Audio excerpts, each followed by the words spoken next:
Warmest welcome. Hello, world. Warmest welcome to the 50th episode of World Humanitarian Drive's Inspiring Millions Show. This is the show where we celebrate brilliant minds from around the world who share with us their story, one story at a time. Let's get ready to celebrate Storytelling Week and Chinese New Year. Our special guest is Mr. Tony Cranston, award-winning writer of children's stories, teacher, storyteller, radio host of Talking Stories. We'll get to know his inspiring story in a short while. Thank you for joining us live or in replay. I'm Viva Andrada O'Flynn, your host and Global Media Relations of World Humanitarian Drive. World Humanitarian Drive, also known as WHD, is an international NGO founded in Croydon, UK by British Indian global peace activist, entrepreneur, writer, Dr. Abdul Basit Saeed. The primary vision of WHD is to promote peace, education, and trade harmony initiatives globally among everyone across the world, regardless of race, gender, religion, nationality. Living as one family, WHD is striving for humanity. This Inspiring Million Show is your show. As always, we encourage you to engage and interact with us. Please help us spread inspiration to the world by sharing this link. Put your questions that you would like to ask our guest, Mr. Tony Cranston, greetings or comments that you have for us in the comments box. We would love to read them later on in the show. Where are you watching this? Wherever you are in the world, let us keep you company and brighten your day as we share peace, love, and goodwill. We have only started 2022, and now it's already the last week of January. How time flies. In the UK, National Storytelling Week takes place starting tomorrow. Chinese New Year will usher in the Year of the Water Tiger on Tuesday, February 1. So in today's episode, we are celebrating Storytelling Week and Chinese New Year with the father of storytelling, Mr. Tony Cranston, who has lived in China for several years. Tony is the radio host of Talking Stories, UK's #1 radio program dedicated to the art of storytelling. Talking Stories has just released its China special, The World of Tales, Myths, Legends for all lovers and tellers, available now on Mixcloud. Listen to it after the show. We'll put the link below. Tony Cranston is an experienced public speaker and performer who does talks and workshops on the people of the dragon, China and the Chinese people, history, culture, and travel history of tea and tea ceremonies. Tony is a teacher of yoga, Tai Chi, Qigong, relaxation, meditation, mindfulness, self-confidence, storytelling, and many more. He is also an award-winning writer of children's stories.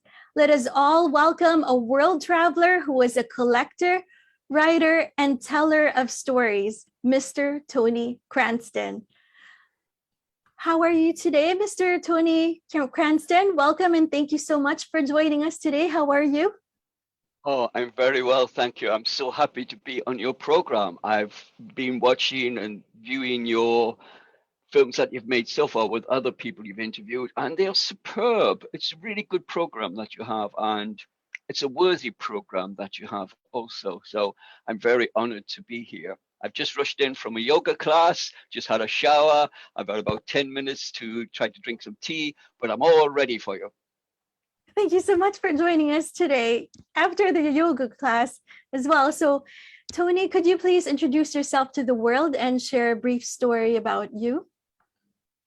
Okay, my name is Tony Cranston, like you said, and I'm an author of 10 children's story and activity books, and various CDs, and over 800 articles on the pandemic, politics, keeping fit and healthy, stress management, just about anything that they want me to write, I will write for them, really. And they've been published all around the world, as some have gained awards. This is my book that I like the best, Tales from Clebury Woods. So that's probably backwards to you now, I don't know. But this is the book that I like best. And you could get it from me or anywhere else, really. But it's 16 stories, nicely illustrated, and with over 100 key stage 2, key stage 1 activities to go with it. So you can see the stories and you can see the science that goes with them and the trees in particular with these things. And it's a real place and there's a CD to go with it. So I was very happy when this one came out. And I write books about villages and towns and things. And I guess because I'm writing an introduction to a book now for my local village, I've lived in 72 towns and cities outside of the UK. I've lived and worked in those places, 72 cities, mostly China, of course. And sometimes I stop off long enough in a place so I can write about it. Or more importantly, encourage the young children who live there to write about it. And one such book, which I did write a long time ago, this one, the Book of Lanchester, which is a village in the northeast of England. And you can see the village here. And it's an old Roman town. And 22 children that age wrote the book. That's me in the middle when I still had long hair and I still had some hair. 22 children all wrote this book themselves. So they were aged from 4.5 to 10, going on 11. And imagine being that age and you have a book in all the bookstores, in all the libraries with your name on it. What does it do for your confidence and for your belief in yourself and your abilities to do things? It must be marvelous to do that. And that's all my job is. This is all I do. I just try to encourage people to do something. And I suppose I could tell you a little story. When I was 4 years old, I had an argument with my mum and said, right, I'm off. I'm running away to China. I was only 4 years old, but I do remember packing a brown paper bag, putting a blanket into it to make it look full, putting a shirt on the top, and slammed the door and went outside. And I went all the way down the street and crossed the road all by myself and sat on the wall on the other side for what must have been an hour. Eventually, I had to ask someone, a stranger, say, will you go and tell my mummy I haven't gone very far yet? She can still catch me before I run away to China. But it seems that even at 4 years old, I was a China fan and I keep running away to China. And eventually I got there in 1993 when I was 37 years old. And I've been going back and forth to China ever since, living there, working there every year and traveling everywhere I can and collecting stories everywhere I can. So, brief introduction, little story. That's a great story. When you were a boy of 4 years old, you were thinking of going to China, and then yes, I don't know why. I don't know why. I must have heard it, but I've always been a great China fan since. And of course, I've been married twice to Chinese, so I must still be a fan of Chinese things. Yes, Tony. So can you just let us know how did you get started on your career? If you could talk us through it. My career, I would have to say that when I was younger, I didn't have any real good education. It was a normal, everyday, comprehensive school education. But I did travel a lot. I hitchhiked all across the UK. I met a lot of people, all became great friends, people much older than myself, and I learned a lot of things. And I worked here and I worked there, and none of that work I liked. And then eventually I sat down and said to myself, I've got to do something, change this lifestyle altogether. I didn't tell anyone else. That's a good secret. Don't tell anyone else. And I thought to myself, I'm going to change. And I went to university, got a degree in English language and literature. I also studied yoga properly for the first time. And on the very same day, I got my degree my yoga diploma, teacher's diploma came as well. And I started teaching yoga within that week. And I've never stopped teaching yoga. I've been teaching yoga for 45 years, no matter what else I've done. And I've been a magazine editor, a public relations consultant. I've been a director of a children's charity. I've done all kinds of writing and teaching. And I'm still teaching yoga. And I've just retired, but I'm still teaching yoga. And I've just come back in from a class. So that's when it all started, about then. It was at a point in my life when I've just decided I want to do something different to this. I'm better than this. But I didn't tell my plans to anybody else. It's best not to, really, because if you tell your plans to anybody else, they'll always say, you can't do that, or how can you do this, or how can you do that? What they mean is they can't do it, you know? You're not them, you're you, and you can do it if you do it to yourself. You can just work that way. And I started that way, and I've been teaching ever since. And all the things that I have done are a bit like, well, I suppose you all know what a dot-to-dot book is. That's a book where you have numbers here, there, all over, and you draw the lines in between, and it merges as a picture. All the things that I've done, all the things I've written, all the mistakes I've done, all the people I've met, all the places I've been to, all the things I've learned were like numbers that I've drawn into a pattern that's now merging, becoming clearer as to who Tony Cranston is and what he is. So this is, I know this to be true now. I know this to be true. I can see these things now. So I guess it's going to be the same for everyone. You're going to do this, you're going to do that, but they will all join up eventually. All these points join up. All the things you ever learned, you must have learned it for some reason. And you must have been someplace for a reason. You must have met a person for a reason. Like I met you guys today. This is like everything's connected. The things that you've done before and the people. And you think to yourself, you know, that I'm not doing anything. I haven't done anything.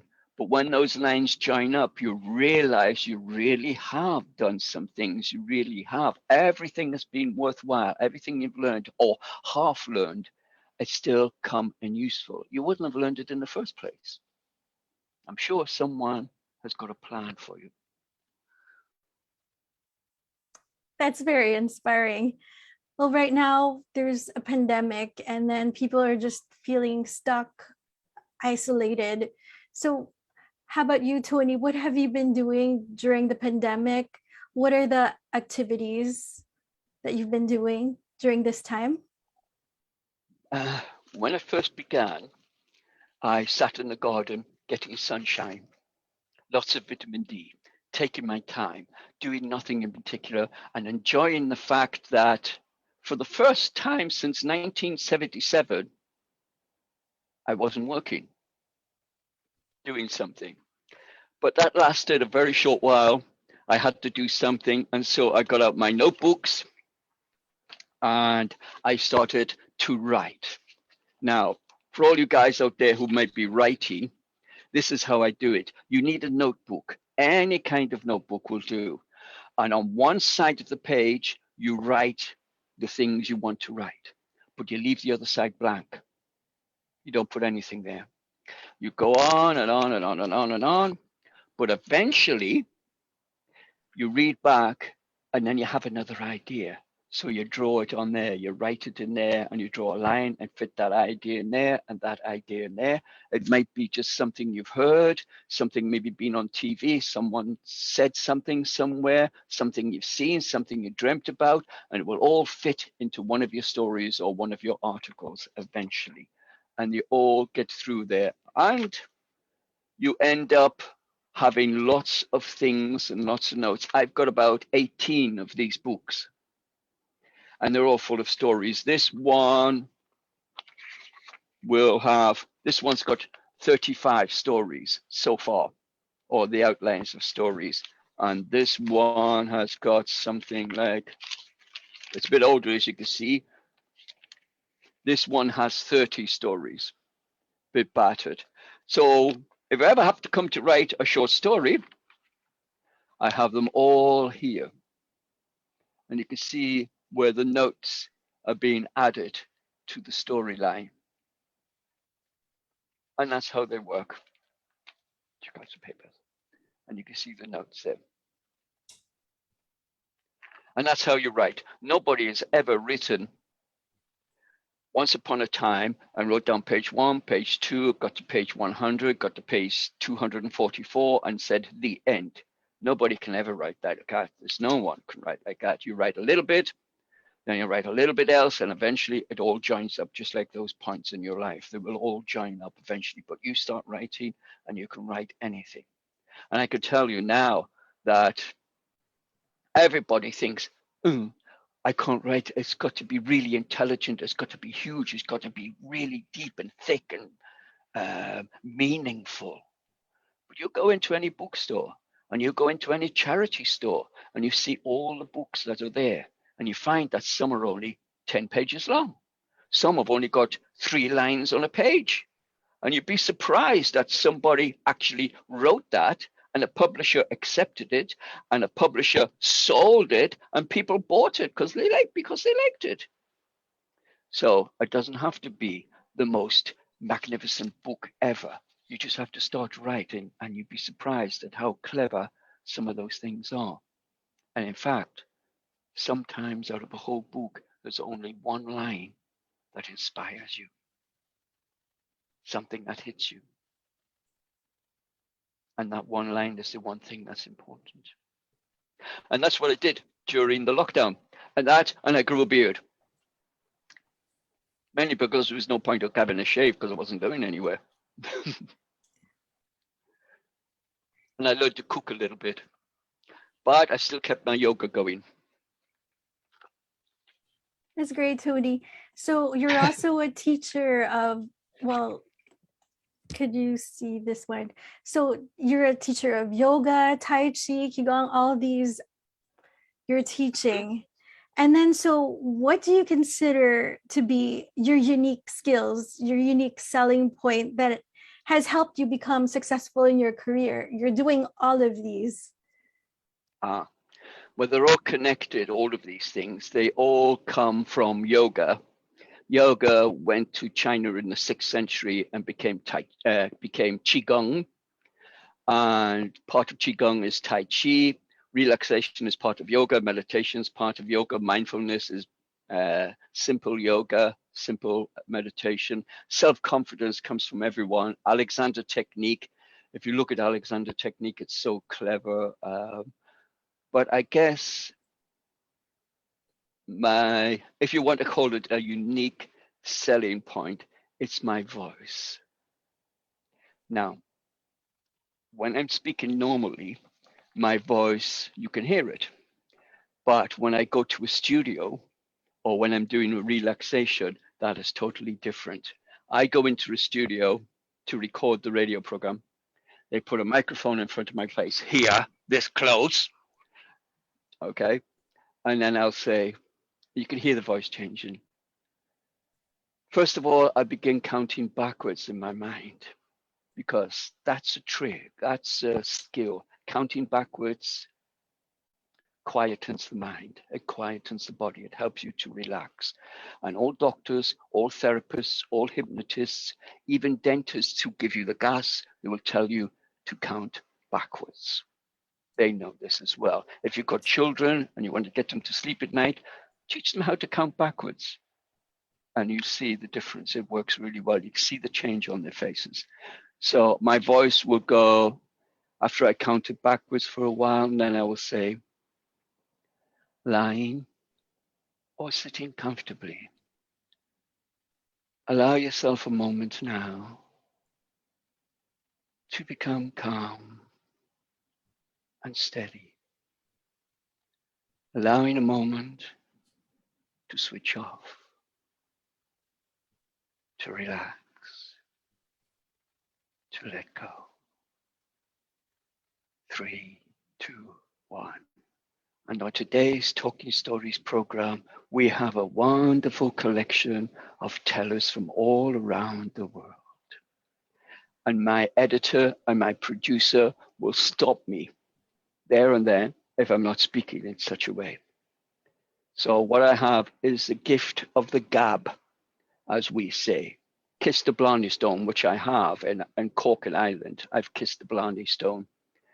And if you have the gift of words, you can do anything.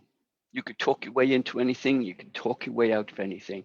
Everything you do in this world involves words. So that's it. The ability to speak, the self-assurance that I can speak, but what I speak is all about encouraging others to do things. Someone comes to me and says, I want to write a book. I'll say, wow, good. Let me see. What are you writing? What are you writing about? Oh, that's really good. That's quite clever, really. And now tell them to go ahead and do it and write it. And I often end up in the front of their book saying, thank you to Tony Cranston for encouraging them. So it's all about my voice. I think that's the only thing I have.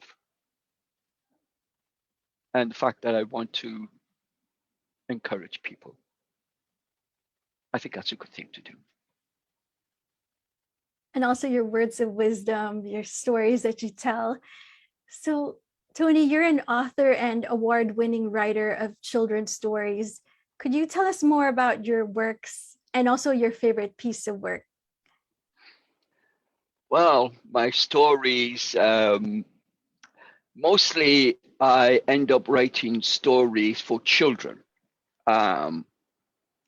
And I think secretly, don't tell anybody, but I think secretly it's because I'm not clever enough to write for adults. So I write for children instead. I think that's about my level. But they seem to love the stories, and grown-ups seem to like those stories, and they all have a secret. They all have a message in them.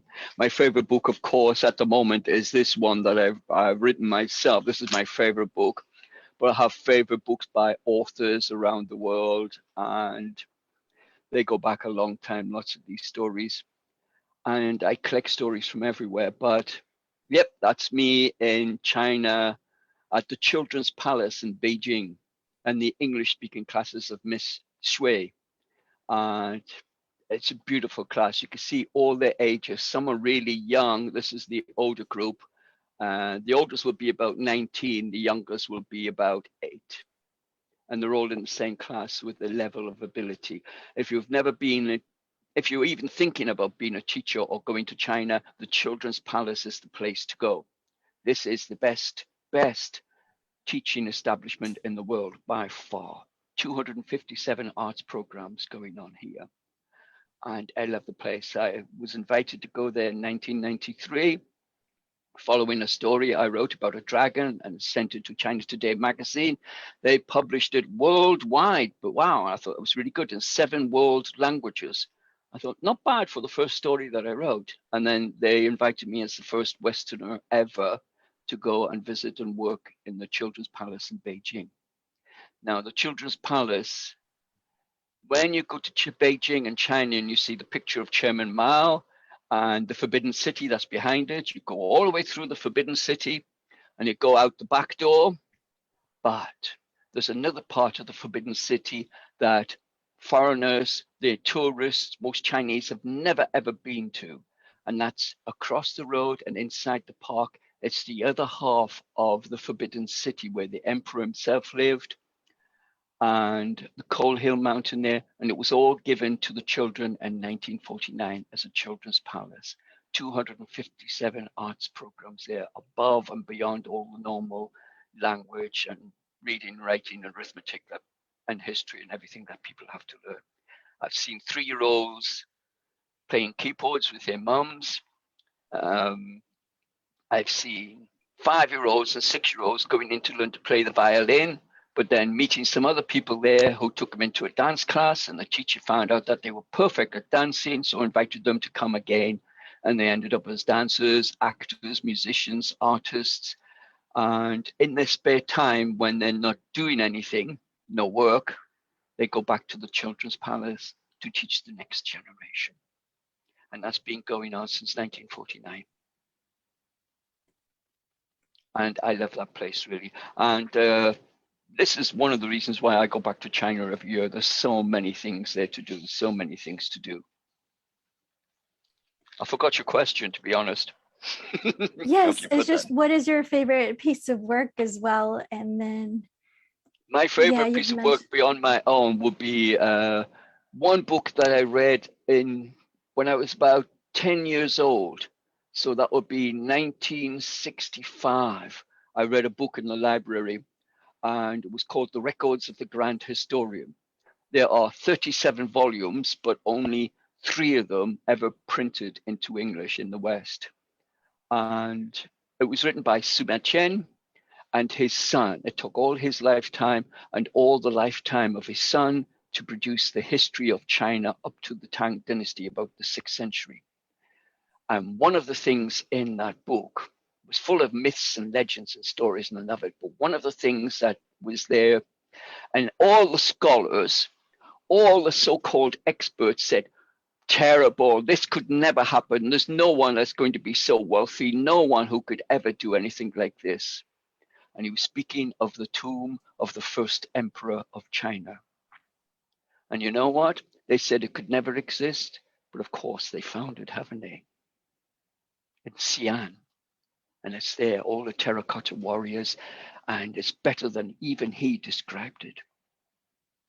So it's a good book. That's the book that I like. And another one is a Welsh Legends called The Mab and Onion, which I like all the old tales of King Arthur, or there they called him Emperor Arthur, and all of those stories about wizards and things. I like those things.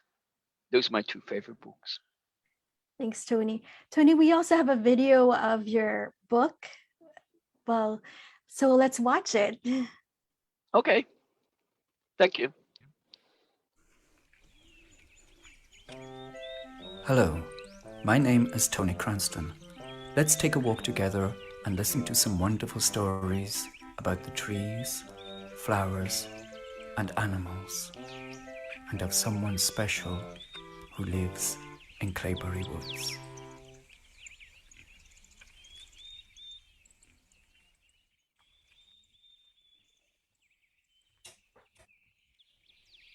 Midsummer's Day Procession.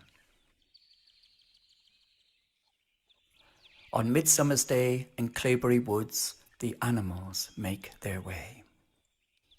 From the north they come, from their homes among the broad crowns of the old oaks and horse chestnut, the yellow-necked mice. From the east they come, from the branches of the oak, hornbeam and elder, the woodpeckers, owls and bats. From the south they come, from under the young hawthorn, blackthorn and wild maple at the edges of the woods, the badgers, rabbits and shrews. From the west they come, sheltered by hornbeam, elder, wild service and ash, squirrels, voles and nesting birds. All gather by the rowing tree that leads to the dell, organizing themselves into a grand procession to mark this, the longest day. First to arrive are a host of butterflies, and next place is set for the visitor of the woods, the muntjac deer. Squirrels climb up high to keep watch, beetle and spider do the same. Tawny owls, tree creepers, thrush, wren and blackbirds call and sing from the air. Fairies and friends of the woods watch among the crowds that line the way. Then, with the sound from a trumpet, banners are raised high, and they all set off to the sound of cheers, and they all sing the special songs of the trees as they follow their secret pathway, past the ramsons and the wild cherry tree, down past the beech tree, where late posies are laid. For most of the morning, they will laugh and slowly make their way to the center of the dell to spend the the longest day, dancing, singing, and listening to stories. On Midsummer's Day, in Clebury Woods, the animals make their way, happy in each other's company, and to honor someone special.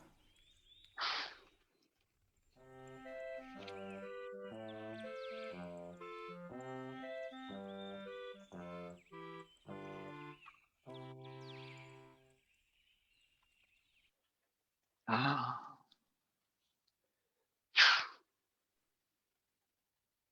It's really great, Tony. Oh, I like that. That was the last story I wrote for this book. They gave me a list of about 12 trees and flowers pertaining to the particular area of Clebury Woods, which is near where I live, about 40-minute drive from East London, Essex. You can find it easy if you look it up, Google it, you can find it easily. And they give me a list of about 12 animals and trees to do. And I wrote and wrote and wrote and wrote. It didn't take too long. And then at the last moment, they said, oh, we've got all of these animals that we haven't mentioned yet in the woods that's specific to this wood. They have very strange spiders and a deer that comes, it only comes to visit. They don't know where it comes from. It comes and goes. I thought, thank you for telling me. How many? 16. So I had to get a one-page story, which was my remit, a one-page story, and fit in 16 animals. Now, just to write 16, the names of 16 animals could take up almost a whole page. So I was puzzled with this one, how to do it. But I was driving there one day and I heard something on the radio about Parsifal's procession for the Holy Grail out of the King Arthur stories. I thought, oh, that's it. I'll do a procession through the woods. And it all makes sense now for the one that they see in Special, who live with someone special in the angel, is the angel of Clebury Woods. And I do a procession. I can list off all of those animals and write it in oldie English. And it came out really well in the end. It came out really well. And the illustrations there by Trevor Root was really good. So, Tony, you're a teacher with 45 years of teaching. What do you enjoy most about teaching? I'm not happy unless I'm teaching, really. It's the only thing I can seem to do well. I can use my voice, I can be there, I can inspire. But I think the best thing really is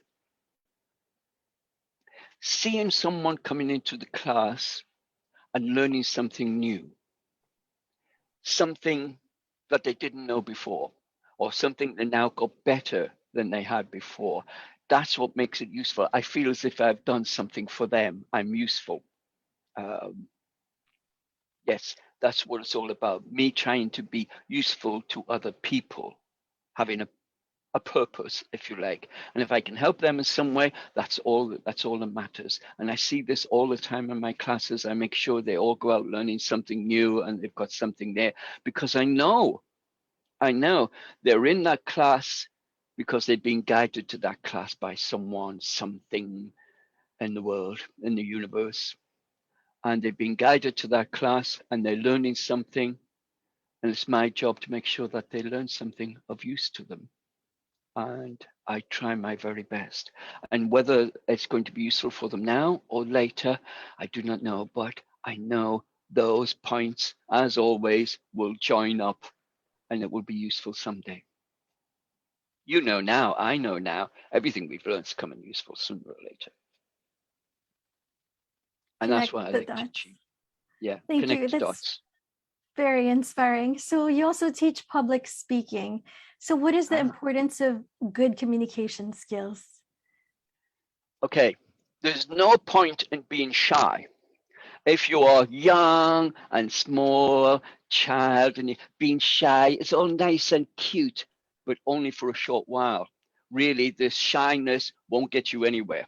You've got to take it away. You can imagine any celebrity, any writer, any performer, any artist, any dancer, any musician, any singer, they're not shy at all. They had to get rid of it.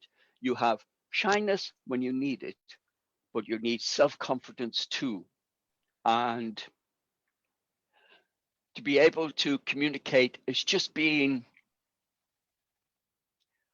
assured of yourself that you can speak, that you can say something, and you're not shy. But let me give you a couple of secrets for this. One, if you were in the audience and the speaker made a mistake, or stumbled over his words, or dropped his papers, or forgot what he was supposed to be saying and said something else, you don't mind. You don't care. It's not anything wrong with to you. So that's the same when you're doing that. If you're there making a mistake, or you say something that you should have said later and you've said it earlier, or you made a mistake, or you forgot your words entirely, you stumbled over the words, you're coughing and you make a mistake, no one cares. No one cares at all. As a speaker myself, if I go out and I make a mistake, I know in the audience, no one really cares. I know in the audience, if there is another speaker, a professional speaker or teacher or someone there, they're just sitting there thinking, yes, I've made that mistake myself in the past too. I wonder how he gets out of it. And they're just waiting to see how you manage to get around that mistake somehow. Usually the best way is just to admit it. And that's all there is. There's no one going to criticize you or anything. And every time you do it better the second time. You do it better the third time. It just gets better and better, and you can improvise and so on. So always practice at home. Practice, even to yourself in front of the mirror. Myself, I will stop my wife and say, listen to this story, or this is what I'm going to say tonight at a talk. I want you to listen to it. And I could tell her, even if she's not listening sometimes, I still tell her, because when I've spoken, I know in my mind the things I need to change or the things I need to say a little bit better. And when it comes to the second performance on the night, it is much easier, much smoother, much better, because I had one practice. So always practice with other people. Anybody, stop them on the street and say, hey, listen, and have a go. I wouldn't, if you are brave enough to speak up, not be shy, that will work well for you. If you're brave enough to put up your hand at school and ask a question, or at work, that will go well for you. To be brave enough to tell a story, you will go far. Words can make all your dreams come true. If you have a dream, words will make them come true. So go for it. Go for it. Quietly go for your goal.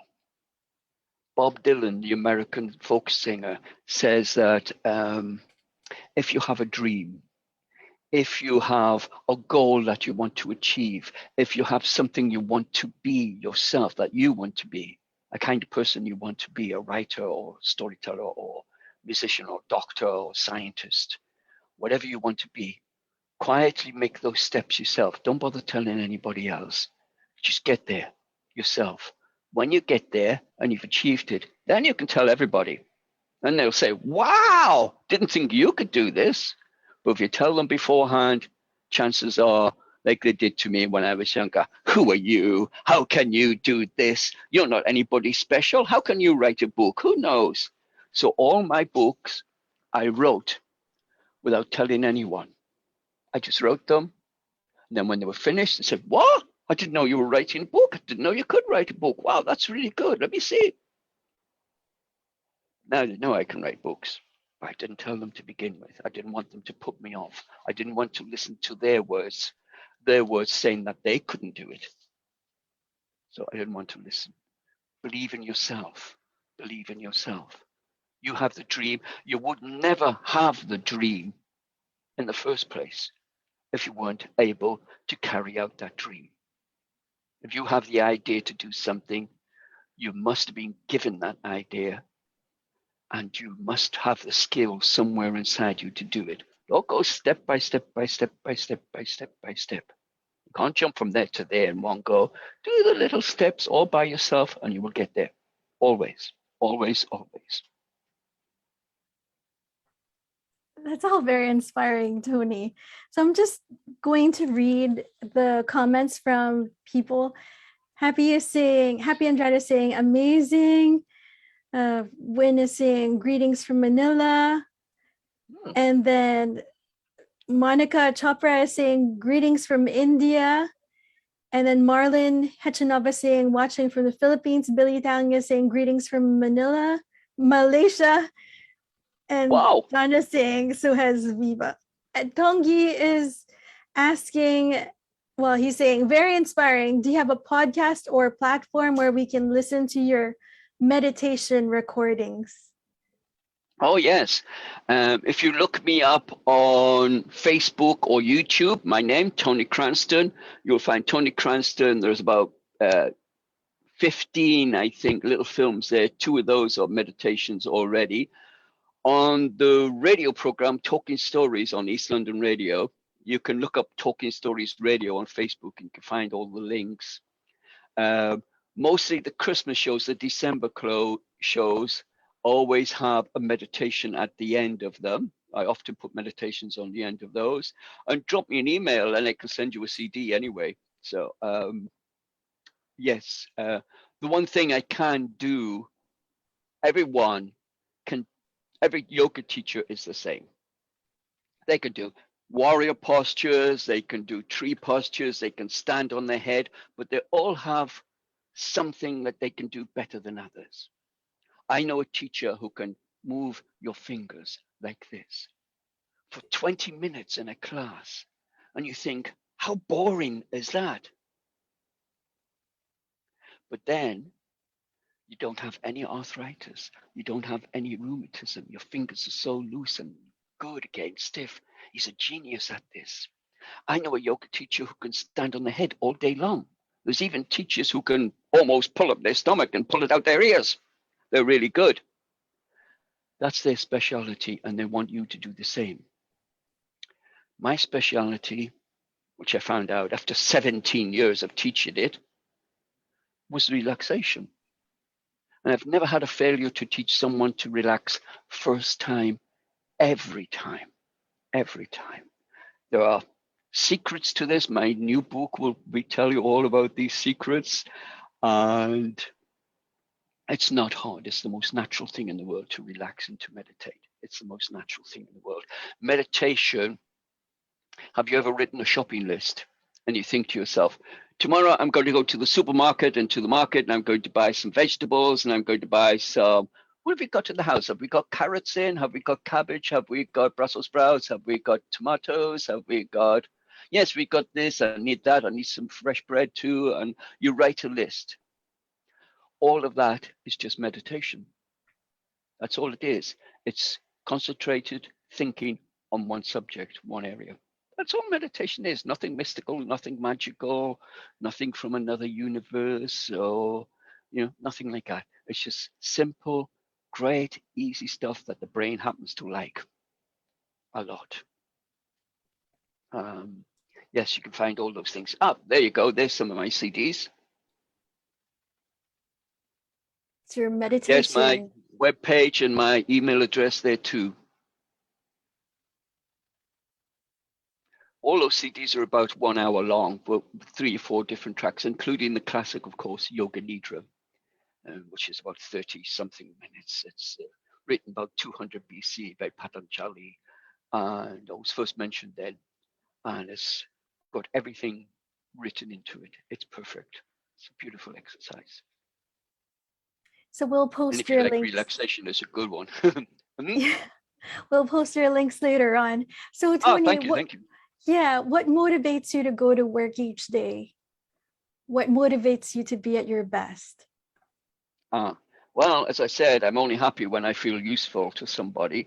But why I try to do my best is I don't want to let anyone down. I work with young people a lot, and I encourage them to write books. And I would feel really guilty if we don't get to the end of that book and finish it. It's their dreams. I don't want to crush their dreams, People come to get healthy in yoga classes. I will try to help them to get healthy in every way possible. That's what they want. I don't want to let them down. I want to be good at whatever I do. I want to feel useful, at least, at what I do. If they come to my class for 2 hours and they learn one thing, at least that's useful to them. But if I start something, I want it to finish. I want to finish it. And that's what keeps me going. So I'm just going to be reading more comments from our virtual audience. And then Billy Tang is saying, so inspiring. When Wonderful is saying, beautiful stories, Mr. Tony Cranston. And John O'Flynn saying, Viva also kissed the Blarney Stone. And then When Wonderful is saying, yes, very inspiring, believe in yourself. So Tony, you're a radio host of Talking Stories. Could you tell us more about it? All right, okay. It was the UK's first ever storytelling program, a program all about stories, inviting storytellers from around the world to tell their stories to a worldwide audience. Now, I've been traveling, telling stories for 30 years now, all around the world, especially China and America and some of Europe and Russia. And I've met a lot of storytellers. So when I got invited to do this program, I thought, okay, I can contact all of those storytellers, get stories from them, and put them on the radio program. And we've done coming up to 60 programs. We've just done show 59, which is the China special, all Chinese stories.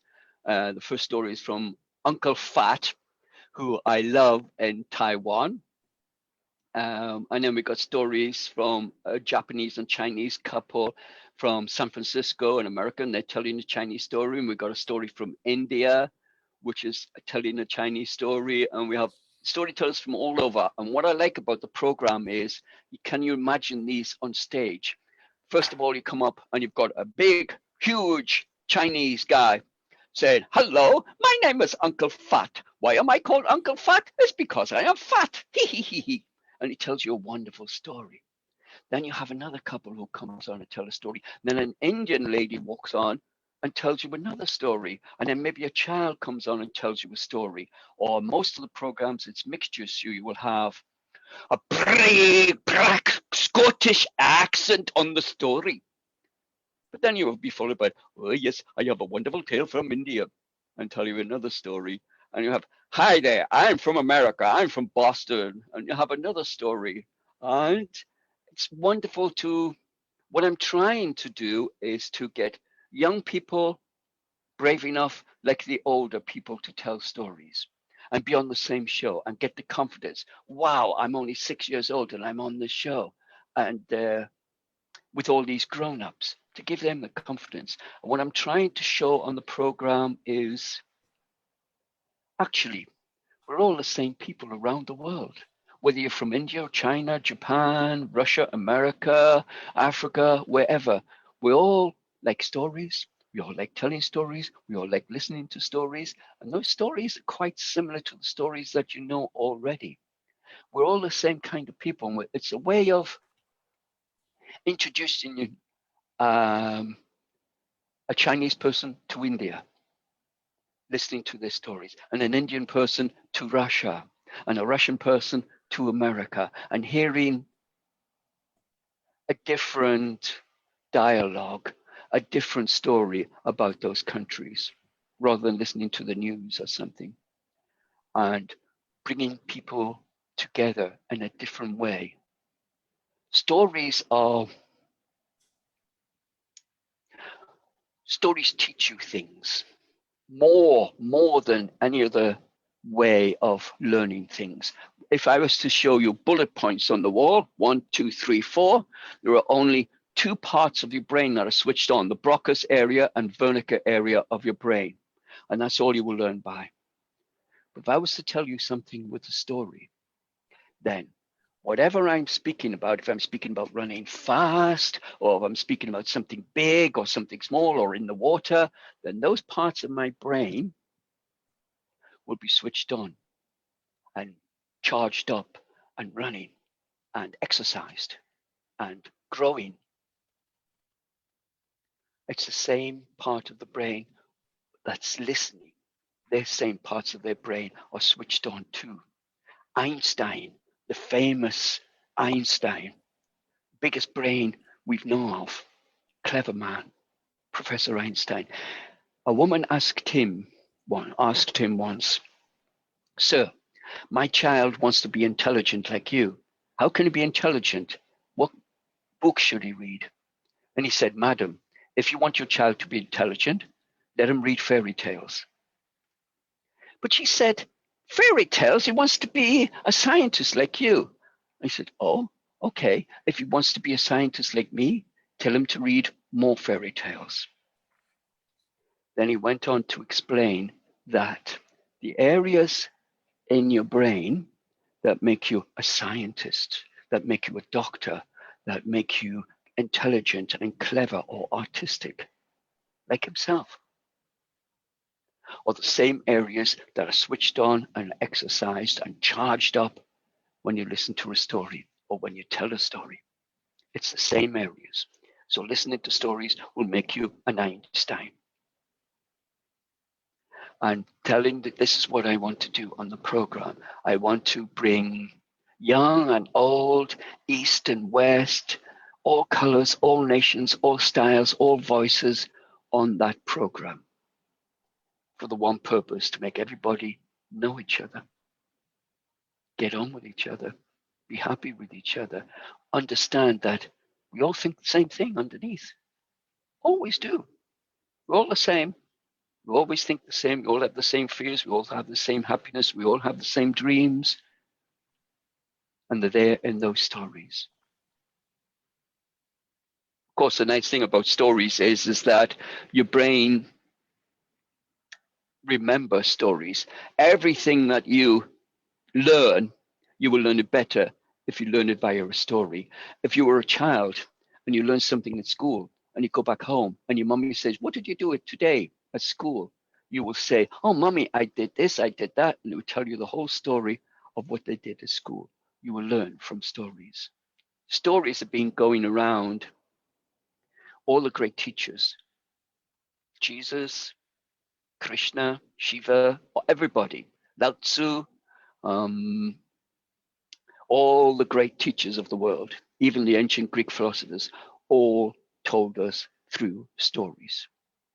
When you listen to a story, well, when you listen to something with bullet points, 1, 2, 3, 4, there are only two parts of the area switched on, Wernicke's area and another area of the brain that is switched on. When you listen to a story, every part of the brain is switched on, every part. And they've done tests to prove this. All areas are switched on. And the clever thing about it is that when I'm telling you a story, all my parts of my brain are switched on. So if I'm telling you something about a person moving really, really fast, then that part of your brain which is involved with speed is switched on. If I'm telling you something about something big and huge and solid, then that part of my brain is switched on, but so is yours. Stories switch on the whole brain. You will learn better from a story than you will from just bullet points. You will learn better. That's why all the great teachers of the past told us stories. They didn't put bullet points on the wall. They didn't do that. They told us a story. Think of any great teacher in the past. They've all told you a story. And that's what the program is about, telling stories, about bringing people together and enjoying being together and understanding that we're all human beings and that we all live on the same planet. We all share the same dreams. We all share the same earth. And we're all going in the same places. That's what it's all about. Yep, that's all of us there. I'm starting to look like I want now, a wizard.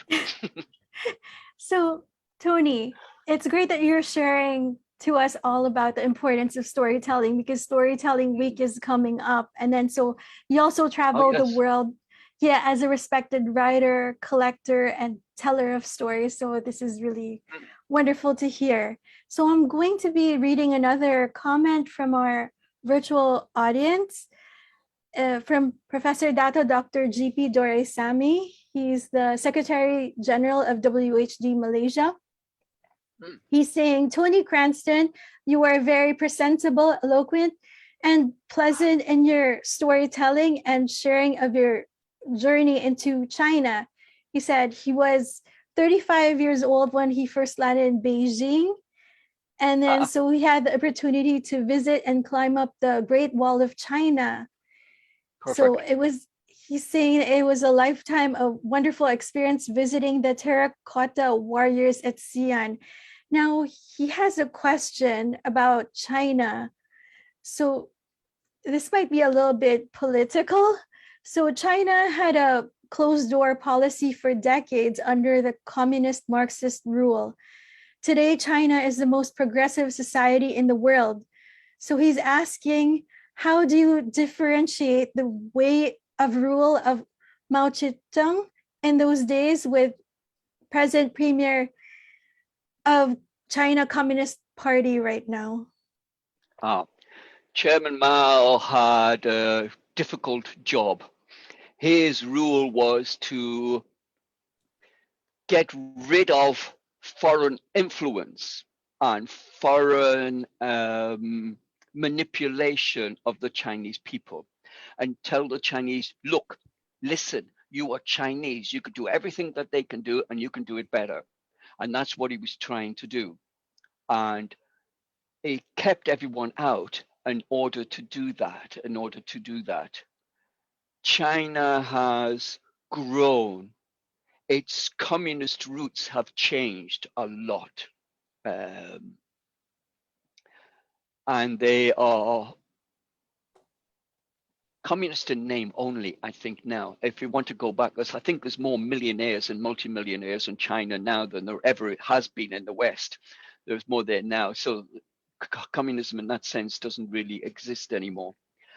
They have changed and changed and changed and changed, but they're doing it at their own pace. They're doing it at their own pace, not our pace. They're not going to be forced by Westerners to change to their pace and their way of thinking. They still keep their way of thinking. They're still thinking China is doing it their way, that China will succeed. China is succeeding, and they don't want to be bossed around. But I can see the cracks in China right now. There's a lot of social problems that they never had when Mao was in charge. They never had those problems. But it's grown substantially and it's become a great nation. And it was always a great nation. Up to 200 years ago, it was always a great nation. It's just gone back to where it was in the first place. That's all. China is a beautiful place. I recommend everybody to go there. It's a really nice place to go. And the new leaders, I don't know much about the current one, but the leaders, while I was there, they were just changing the idea of what communism is a little bit and a little bit and a little bit. They were just opening it up. Now it seems to be, depending on how you look at it, I don't even know if it's a communist country anymore. It just seems to be a communist country. But then I can say how democratic are the Western countries. Some of them are more democratic than others. So, but I recommend everybody to go. Oh, yes, it's a place to go. You can see marvelous things there. It's wonderful. So many treasures, so many wonderful people, so many stories, of course. And they are learning all the time. And there are people, they are a people who are kind, generous, and want to learn. They want to learn things. They are hungry for learning. They're hungry for learning. They want to learn everything. You can see that in their education standards, really. They are very good in the places like the children's palaces and so on. And they have a lot to catch up with, but they're surpassing us now in ways. Did I wander off from your question a little bit? No, it's good. That's what storytellers do, you know. There's another question from Professor Dato, Dr. G.P. Dorisamy. He's asking, could you please explain between the practices of Bodhidharma, yoga, Tai Chi, and Sanatana Dharma meditation? Okay. In the beginning, probably was yoga. We know that it's been around for a long time, and all the different aspects of physical yoga, mental yoga, spiritual yoga, all of that eventually drifted around the world to different places.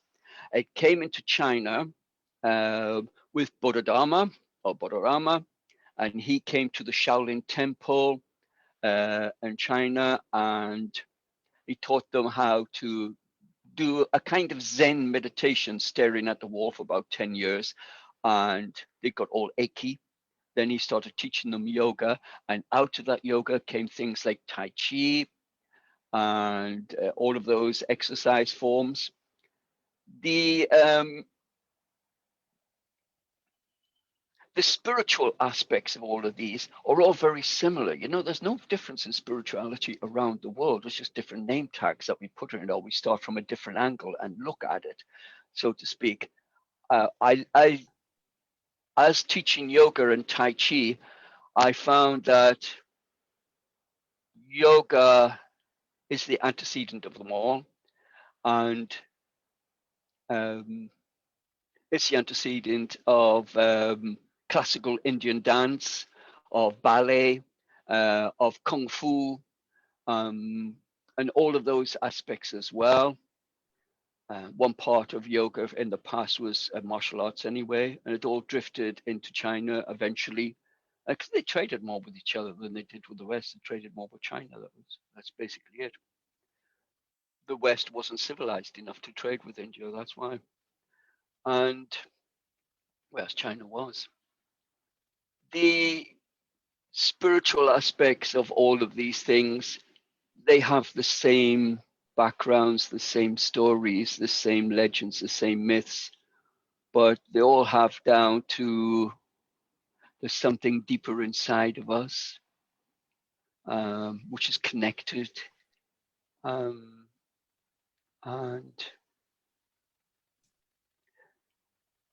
I don't know if I'm answering your question well, or am I waffling and drifting off onto my own sphere of thinking? So can you repeat your question again so I get this really precise for you? I think you managed to explain that it started from yoga and then it just went to different other practices. So I think Yes. you've answered it really Yoga, well. martial arts, Tai Chi, karate, kung fu, all of them all have the same antecedent, which is yoga. A fellow Per Ling from Sweden spent 20-something years in India in the 1800s, came back and invented Keep Fit exercises, which was just yoga, and he changed things around, speeded it up a little bit for Western tastes, and part of yoga he called massage, which became Swedish massage. And it all drifted down to what we have now, to keep fit exercises and aerobics, and all of that came from the same source. All that came from just different names, different ways of doing the things for a different market. But now yoga seems to have come into the world much better now. So Tony, it's Chinese New Year next week and you have lived in China and you also have a Chinese wife. So how are you gonna celebrate Chinese New Year this year? Oh, we will be eating lots of Chinese food. She's already cooking now, a week ahead of time. We'll be cooking. We have all kinds of different things to do on different days. Certainly, we have not got to speak badly to each other, so I can't argue with her. Pity. But I won't argue with her anyway, because she's cooking some lovely, lovely, lovely snacks and lots of food. We eat mostly vegetarian during this time. In our house, we've got me as a Christian, we've got her as a kind of Taoist, Buddhist, and her son who is now turned Muslim, and his new wife who is Muslim. So we're going to have a good, funny, interesting time doing all these Chinese things. And that's why I'm growing my beard in a more Chinese way. I've shaved off all the sides. And then after this, the beard will be going. I'll look back to my normal brochure sort of look. And then hopefully my skin looks a bit younger, because I'm not doing too bad at 66. I'm not doing too bad. My bones are still good. I'm still fit and healthy with the yoga and Tai Chi. And we will be out in the garden doing some Tai Chi. And I have a friend coming who's a Kung Fu teacher, a master, and he'll be coming over to eat. And we were having a good time celebrating. And I will tell some stories, some Chinese New Year stories. Yeah, and so let's just show some pictures right now. So Good. This is in Guilin. and then, oops, this one as well. That's in Loyang. And this is all the Buddhist things. This is near Xi'an, where Buddhism first came into China from India and arrived at this place here. It arrived here. And there are hundreds and hundreds of carved statues of the Buddha, etc. there. And that's me looking really silly in the front. But enjoying myself. This is Guanyin Mountain. Yeah, and this is from my book, The Secrets of Meditation Revealed. And this is Jiu-Jitsu. Yep, that's me. That's doing Tai Chi. Guanyin, on that other photograph, Guanyin, the equivalent in India would be Avalokita. Over here, where we have Saint Bernadette. Similar characters. This is from a photo shoot. Us doing some Tai Chi, snake creeps down. And it was a good, interesting photograph, this one. So these are the talking stories. Yes, that's just talking stories. This is me in 1999, I think it was, in a place called Zhejiang, just out of Shanghai and before you get to Luoyang and Suzhou, those places. Really nice place. I had some of the best food I ever had was from there.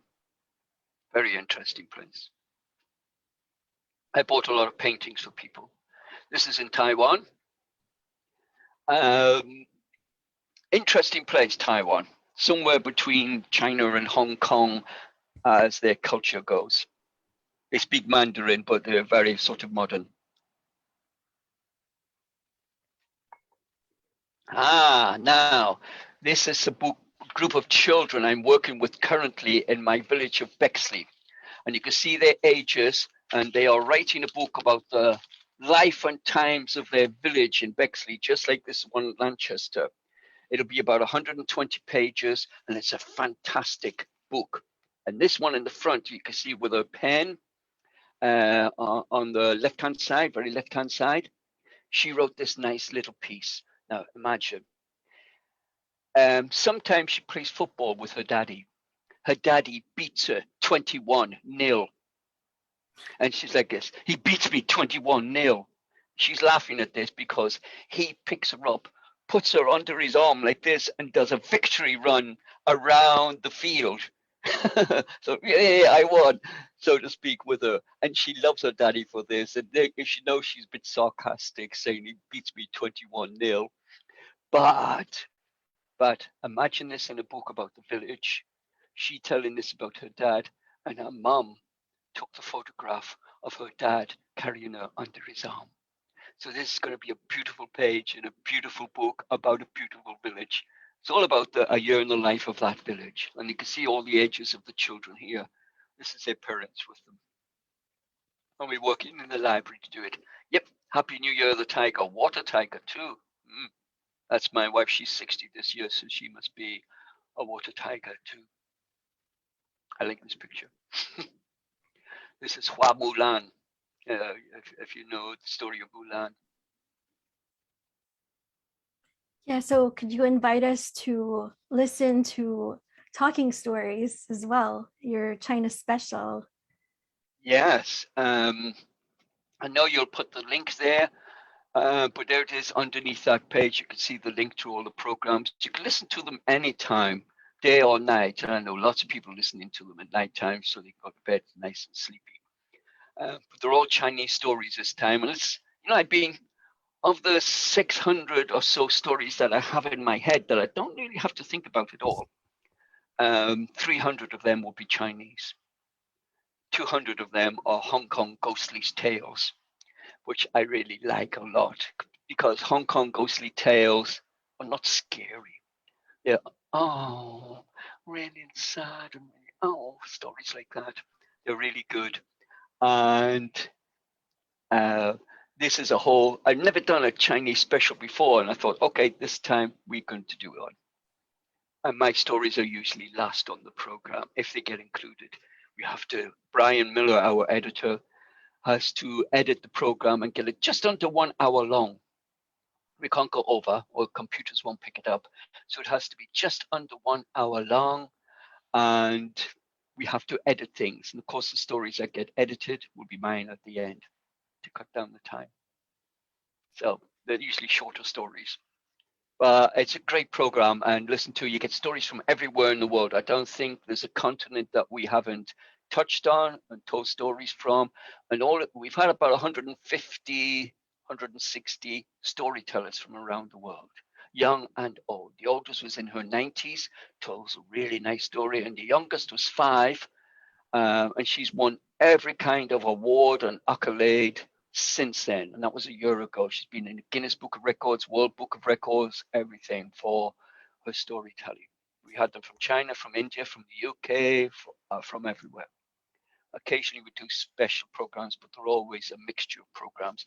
And we have an interview occasionally with storytellers for about 10 minutes, their story of how they became a storyteller, which is easy, and you can easily become a storyteller yourself. It's a thing. You could be a scientist, you can be a doctor, you could be a mountaineer, you can be a great genius painter. You can also be a storyteller. It's a thing.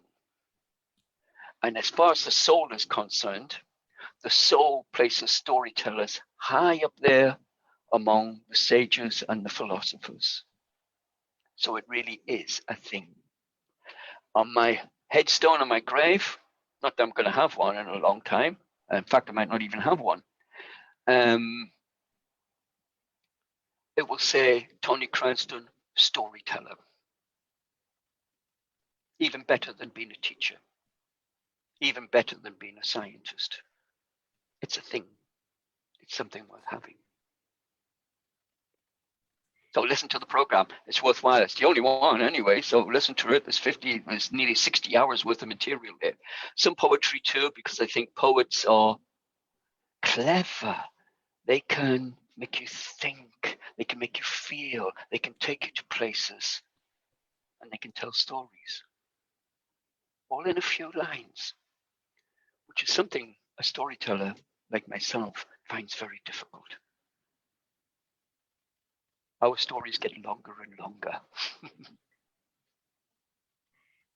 So Tony, what are your future plans? Do you have any upcoming projects that you would like to promote? Also, you can encourage people to submit their stories as well. Oh, please do. Send your story to me on that Hotmail address. Just send it as a normal attachment or a WAV file or MP3 file. Tell us something about yourself too. If you're a writer or an author or a teacher or a child at school, whatever you do, tell, and maybe something about the story, and send them in to us. And we would love to send them, but we need something about you too, so we know who it is that's telling the story. We like all kinds of stories, tales, myths, legends, true stories. We've had them all, and we like them all. We like to mix up the program, so there's always something different coming next. It's not always specials. And we what was the other half of the question? Just anything else that you'd like to promote, or? Oh yes, books. Yes. Well, I've got some new books coming out. One's The Secrets of Meditation Revealed. It's written. I've just got the page numbers to put on and know what goes to what, etc. And that's of 45 years of teaching relaxation meditation. I know what works. There are some secrets amongst it all, and everybody does them. But not everybody knows that they were secrets. Doctors know them, therapists know them, they're all there. Scientists know them, they're all there. And they're all in this book once and for all. And the other one is I'm still finishing the edges to this book. But I know, here's a secret to everybody who's writing a book. You can spend years writing a book. Then you can spend more years editing it. But when you finally get it to a publisher, the publisher will go, but you need to change page 52. You need to change this. You need to change that. And can you rewrite this? And can you rewrite that? And you've spent years rewriting. There's no point. Just write it, send it off to them, and then wait for them to make their suggestions. Even J.K. Rowling Harry Potter sat down at a table with 12 people who were telling her how to change this page or that page. And she's going, "Ugh." But that's what you have to do as an author. So write your pieces. And I'm writing my book, A Storyteller in China. And it's about my 30 years traveling China, why I was there, the people I met, their story, and then the stories that they told me. So I have stories from children from the children's palaces and their teachers, stories from Shanghai and the Bund and martial arts experts, and from the Shaolin Temple itself, from Guilin and the mountains, from Tiananmen Square survivors from those political days, and a lot of stories from there, and all kinds of people, doctors, professors, children, everyone, and they all told me stories, and I've collected them all for this book. And it'll be Storyteller in China is its rough title, and that's just ready to finish now. Those are the two books that I'm finishing, plus another book about my village right now, the village of Bexley with those children you saw before, and that's the one I want to finish first. That's, like I said earlier, I don't want to start a project without finishing it, so that's the one I must finish first. I put all my others to the back burner until that one is done, and when it comes out, those children at their age will be an author. Now, can you imagine if you're 8 years old, 10 years old, 6 years old, and you're already an author of a book?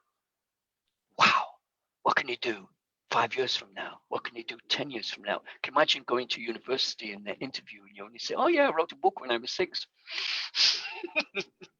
See, you've already got a great start, and those children have great creative imaginations, and all they need is someone like me to say, "Yeah, let me listen," and then write it down. And they're so clever, they're so dreamy, they have so many good ideas, so many clever things to say. And one of the books, one child, what's the other book? The Lanchester Book. And this one child was born on November the 5th in England. Okay. And he, right up to the age of 10, he still thought everybody on November the 5th, bonfire night, fireworks night, was celebrating his birthday. So things like that make his village look absolutely beautiful and fascinating. And if I can find you the page, this one here, this girl here, she's now the head teacher of the school. She's grown up to be the head teacher of the school. They've all gone to university. They've all done really clever because they've all had some body to inspire them. Inspire them. That's what you're about. That's what this program's about. That's what I'm trying to do. But if you look around, when I was a magazine editor, I interviewed lots of musicians, artists, rock stars, movie stars, famous authors, lots of them from America and from England, from all around the world. They all had one thing in common. They had someone at home who encouraged them. Just someone, or a teacher who encouraged them. Jimi Hendrix, the guitarist, had his uncle who bought him a guitar. John Lennon of the Beatles had his auntie who taught him to play the piano. Just one member of the family. That's all you need, one person, one teacher to encourage you. And that's what I'm doing. I'm trying to encourage all of those that come around me, young and old. If I can do it, they can do it. And if you're younger, better still, start writing. Everything you have is a creative, good idea. If children can write a book like this, and there's all their names on the back, then so can you. You can write it. And if you're a grown-up, you're better still. Can I read you one piece? Can I read you just one piece? Go ahead, Tony. This was a piece. Okay. This was a day I wanted to keep. It was the longest day of the year. And I wanted to keep one date. 22 children will be doing 22 different things for 22 different reasons, going to 22 different places. And I want to capture that one day, one moment in the life of these children. So there would be, I give them all a questionnaire, and they had to stop at, what was the time? It was the 3rd of July, and it was 2:05 in the afternoon, and it was a Saturday, and they had to stop and fill in this questionnaire, wherever they were, what they could do, what they could see. This is one of them. On Saturday, I went to visit my granddad's grave. He has just died. I saw lots of flowers and gravestones. Some of them had Our Lady on, others had a window with a candlestick or a Bible or a rose. It was very sunny, and it made the flowers look pretty. I thought Grandad would not be coming to Lanchester to see us much anymore, and I felt very sad because I miss him so much. I was with my family because my brother and I wanted to see Grandad's grave. The good part was knowing that Grandad was still there, but the bad part was that I did not want to see him die. If I could change anything, I would wish for Grandad to be back. But I know he is happy in heaven with Jesus. This is clear. Now, when I heard this, I had to phone up the mum and say, can I please print this? And the mum was crying down the phone. And this is Claire who wrote that. And she said, yes, please print it. So everything, even the children's thoughts, are all worthwhile. You are a human being. Everything you think of, everything you dream of is valuable. And you can write a book. If a 5-year-old can write a book, you can. Yeah, so you've shared with us so many inspiring stories already. So we always ask this question to our guests. So for our final question, we'd like to know, what is your inspiring message to the world? Okay. Well, as I said earlier, all my points in my life, all the mistakes and everything, all seem to have joined up and now emerging as a picture, like a dot-to-dot book. It's becoming clearer now, and I know this is going to be true for you. When I was younger, I suspected that whatever I wanted to do, whatever I thought I wanted to do, and whatever I wanted to go, someone up there in heaven had other plans for me and always nudged me onto another road and in a direction I was supposed to go. Now, I suspected this when I was younger. As I'm older, I am totally, absolutely sure of it, that I was nudged in all those directions. It seems, well, I have heard that there are angels whose job it is to close doors and open windows. Now you can moan and moan and moan and say, oh, the door's been closed, oh, the door's been closed, oh, the door's been closed, and tell everybody, oh, the door's been closed. Or you can look around quickly for the window that is just opened with all the light and all the opportunity it has brought for you. You have the choice. You can moan or you can look around quickly.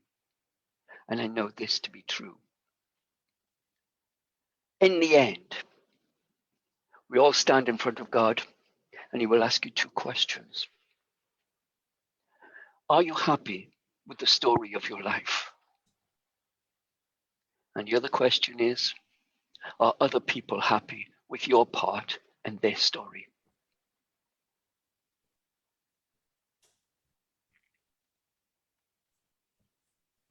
It's really lovely. Thank you, Mr. Tony Cranston, for honoring us with your presence, words of wisdom, and inspiring the world with your story.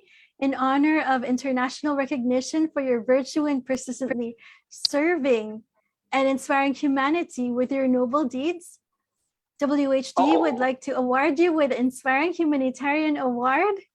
So congratulations. Thank you. Thank you. It means a lot. It means a lot. I'm very happy. I'm very happy. It's kind of like receiving an award like this from you guys. It's like, well, recognition that I must have been doing something right. I haven't been wasting my time in this world. I've actually done something worthwhile. And maybe the person who's been guiding me all along to get into this place that's the plan. He's making sure that I know about this. It means a lot, yes. And you know what? It's inspired me to do even more.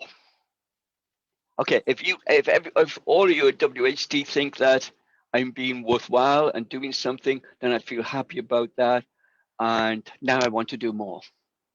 I will try to encourage more and do more myself and help other people all the time. I always try to do that. And I'll try to do more of what I'm doing. And who knows where my journey will go, but I'm hoping that you, the viewer of this, the listener to this program, the watcher of this program, I hope this inspires you to get on with your dreams too and do your things. Nobody's stopping you. Don't listen to other people. Get on with it. Just do it quietly to yourself and make all those small steps. And wow, you'd be surprised at what you can do. You really, really, really, really will be surprised what you can do. Don't listen to others. They can't do it. And when they say you can't, well, it really means they can't. But you can. So I'm very happy to receive such an award from you. It's joyful. It's brilliant. Thank you very much. Thank you. Thank you so much for your humanitarian works. And here's to many more. And with that, we would like to share a quotation by our special guest, Mr. Tony Cranston. Could you please do us the honor of reading it? Oh, hey. Well, this is true. As we rush into the 21st science fiction century, we need, as a human race, something older and connected to that which is deep within us. Storytelling can do that. The soul places storytellers high among the sages and the philosophers. And it's by you, Mr. Tony Cranston. So thank you so much for your time, for sharing your words of wisdom. And we were truly inspired by all that you shared with us today. So, thank you. Thank you. Tony Cranston, award-winning writer of children's stories, teacher, storyteller, radio host of Talking Stories. We hope you enjoyed today's discussion with Mr. Tony Cranston, that it motivated you to value the art of storytelling and to share your story with the world. We are living in dark times. We have to be the light. Let's channel the admirable traits we see from others and apply them to ourselves. Let us find the best within ourselves and share it with the world. The world needs us to awaken to our greatness, to not cower in challenges, but to courageously face them and persevere in living our best lives. You have the right to live life the way you choose. It is your right to say no, to refuse to be an experiment. Let us be courageous in speaking our truth. Remember that fear divides, love unites us all. Here on Inspiring Millions Show, we present you with brilliant people from around the world. So feel free to connect with them on social media, and together, let's make a difference in the world. We definitely all need inspiration, especially in these times. Listening to people's stories enrich our lives. If today's discussion inspired you, please like it, share it, send us a comment. Do share with us your takeaways from today. Follow us on our social media accounts. Click subscribe on our YouTube channel, WHD Media. Visit our WHD website, www.whd.org.uk, for more inspiring events. Everyone, let's get active and healthy. These are times we should strengthen our bodies, minds, emotions, and our faith. Please remember to have compassion, be kind to yourself, others, and our planet. To our frontliners, we salute you. We thank you for your hard work, sacrifices, and dedication to humanity. Love and virtual hug to you all. WHD would like to greet all those celebrating their birthdays, including our wonderful supporter watching all our episodes every week, Wilhelmina Villanueva, who is an inspiration to many. I'm proud to say she's also my mom. I love you, Mom. We would also like to greet all those celebrating their special milestones this week. Happy celebrations. Happy wedding anniversary to my husband. Kung hei fat choi to our Chinese family and friends. Have a wonderful weekend on behalf of WHD team, especially those working behind the scenes. WHD Chairman Dr. Abdul Basit Saeed, WHD Director of Global Operations, Miss Sarah Wilson, WHD's 12 Honorable Secretary Generals. We thank you, our virtual audience from around the world, for joining us and supporting our show. This has been World Humanitarian Drive's Inspiring Millions Show. I'm Viva Andrada O'Flynn. Please join us again next week because we will have our exciting first anniversary celebration with World Humanitarian Drive's founder, Dr. Abdul Basit Saeed, as we inspire the world here on Inspiring Millions Show.